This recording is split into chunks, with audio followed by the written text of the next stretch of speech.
Alright, so here she is. We're at 0 top dead center with the new timing belt. Tensioner and everything's already on. You're supposed to really put 2 lines here so you know what to go between, but yeah. So my dot, my mark, my dot, my mark. Yeah, you would do 2 lines so you know that it is between, so you don't like go over or past. But I did 1, so it's whatever. There isn't a fucking timing mark on the crank sprocket for the belt, so you pretty much wing it down there. You just put it where you think it goes, and then there is a top dead center mark on the sprocket and the oil pump. So there is that, so that'll help you when you don't have this on. And then there's a 30-degree, so you have your circle, then you have your line, or dash, whatever you want to call it. Circle, dash, and that is your 30-degree adjustment, which is mostly for this gear. So whenever you set this gear, you have to, like, it has slack in it, so you have to turn it counterclockwise and find where it binds, then turn it back and get it to where this is at the end of its clockwise position. So it'll be a 30-degree difference. So they have a mark here. There's another mark, 60 degrees out on the crank. 60 degrees on the crank equals 30 degrees on the cams, because, you know, gear size.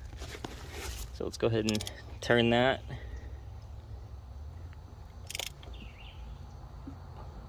And fuck. Well, let's go back here. You're not really supposed to do that, but boom. Okay. So that's our other top dead mark for, I think it's compression stroke. So we're dash, mark, dash, mark. Yeah, so she's all in time. And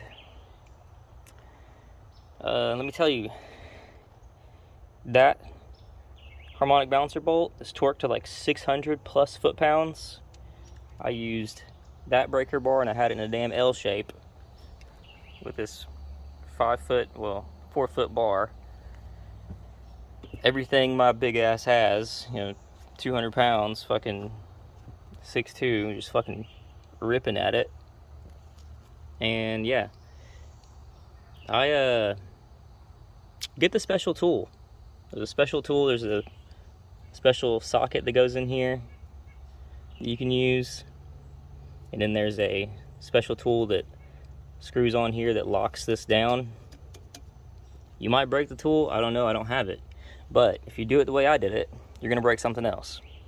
Because I did it the way I do all the other ones, where I you know, there's an opening in the trans to get to the bolts, and I put a fucking, well, those little, they're shaped like this, crank lock on there, and you will break part of the oil pan. So ask me how I know. But yeah, I'm about to button this back up. Actually, I'm gonna go ahead and start it. My crank bolt isn't torqued, but I probably can't torque it to its torque spec anyway. I'm just gonna get it to about 100 foot-pounds and let it ride. I mean, this thing only makes like 170 foot-pounds of torque, so you know how that goes. Its torque spec's probably around 140. I can look it up, but I have all data, all that good shit. There really isn't a lot of hardware involved on this whole job.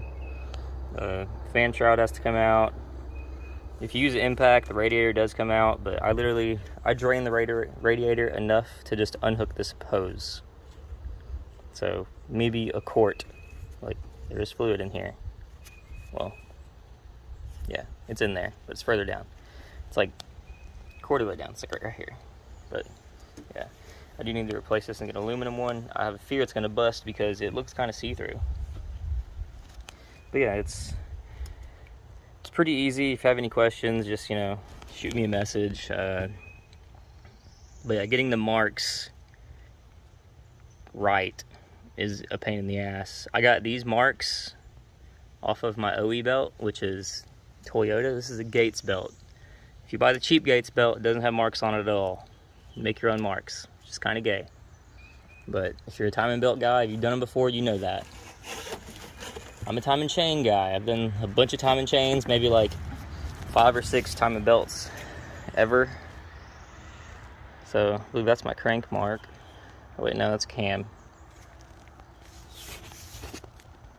Yeah, that's the only crank mark, yeah. So I went off that, and there isn't anything to line it up to on the crank. I just kind of guessed. But the cam marks did line up that I made. I mean, these were just on the... This was just on the top dead center, and I just marked it before I pulled it off, so... And I think it's 16 teeth, or ribs, whatever you want to call it. There's 16 between them. So, that could help. I mean, a little bit of knowledge, 16 between them. But yeah, I don't have anything hooked up, but I'm about to crank this thing, make sure it's sounding proper. I've been fucking with this thing for like 2.5 days because it keeps raining. I'm literally under a tree, big ass tree. So I didn't get as wet, but we're here. And fucking this 20-year-old 2J block, like every corner of it's sharp as shit. I cut my hand like 3 times. Yeah. I did the cam seals behind here and the crank seal. They're super easy. 60 foot-pounds, 60 foot-pounds. This one is between 11 and 14. This is just the cover. It has a seal on it, so the oil didn't come out of it. But yeah, this thing was covered in oil. I pretty much did it to slow down the oil leak, because I'm like, either that's leaking, the pump behind it, the pump seal might be leaking. I hope not. These were definitely leaking. So hopefully this just slows down my oil leak so I can drive this thing a little longer. And my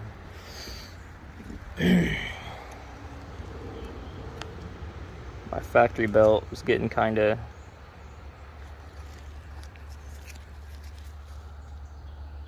it's starting to wear. Like, you're not supposed to be able to do that.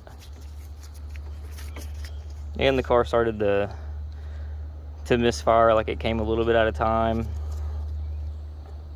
But that also could be due to these fucking shitty ass spark coil situation they have. Like, I have like 3 videos of me fucking with these, and no matter what I do, like, if you don't have this cover on here, you're gonna get water and oil and no telling what else. Water from fucking rain, oil from, if your oil fucking leaks at all, it's gonna get in here. It's gonna get in this valley, and you're gonna pull the fucking plug out. And yeah, see, that's a little wet. Just got like a drip of oil on it. But I'm sure there's one of them in there that is probably fucking soaked in oil. And this is literally just so I can keep the car running for another year. Put my GTE bottom end in it with my GE head and my cams, and get it running someday with a fat fucking like 67 mil turbo. And I only really want to make like 400 or 500 horsepower, but on a 245, that's so much fun. I still haven't put the manual in here because life, but we're getting there, one thing at a time. But I got to work on some other cars. Hopefully this was a good information video, me jibber jabbering.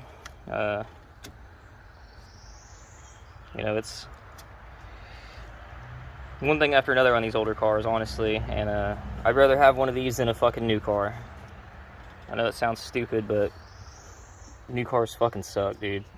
I've worked on so many of them for years. But yeah, that's it. If you need any help with lining this shit up or some tips, just shoot me a message. I can make another video pretty much anytime. And yeah, that's it, man. Take it easy.